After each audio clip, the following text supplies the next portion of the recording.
I am Chia St John, age 73. I joined the teaching profession in 1961, where I was posted to Jervois East Primary School. At the end of 1965, sometime in December, I received a letter informing me that I was transferred to St John's Island English Primary School. St John's Island then was an opium treatment center. In the afternoons on my way home, I could see these opium addicts. Some of them were doing gardening work, and they were really a pathetic sight because they were very pale and skinny and very old. We were not allowed to make any contact with the opium addicts because they were fenced off.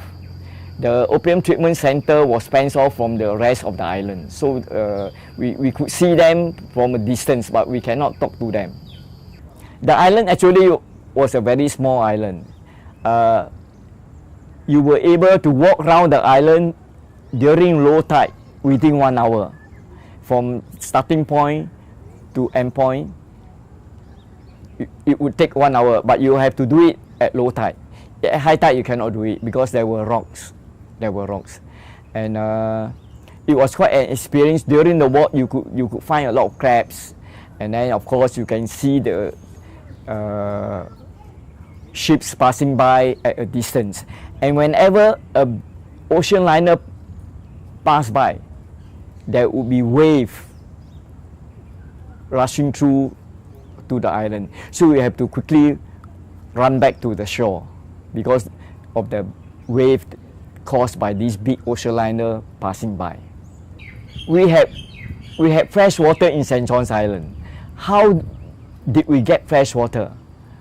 A water boat would come from Singapore once a week, and this water boat would pump water through the pipes, which lead to a big tank at the top of the hill. That's how we get fresh water.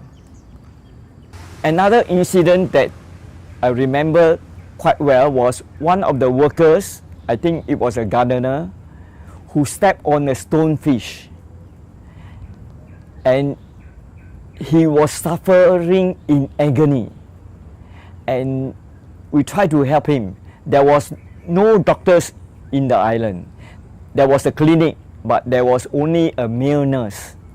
So the male nurse tried to help this poor chap, and he was in real agony. In the end, we have no choice but to call for an ambulance, and we have to call the marine boat to take him to the hospital. I remember one student from opposite St. John's Island, which was called Lazarus Island in English, but in Malay it was Pulau Sekijang Kecil. Pulau Sekijang was really a very uninhabited island. There were only a few villages there, and these villagers, either they make a living as fishermen or they were working in St. John's Island but living in Pulau Sekijang. So they have a sampang. They have to paddle from Pulau Sekijang to St. John's Island. I had mixed feeling when I was posted back to Singapore.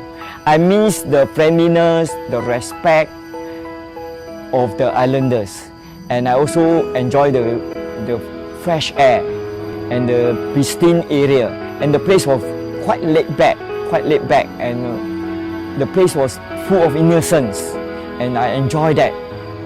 I was sad to leave St. John's Island because the villagers were real friendly and appreciative lot. They were very warm. They were very warm people. When they see you, they greet you, and they were very happy to meet you, and they were so humble, and that was something that I miss.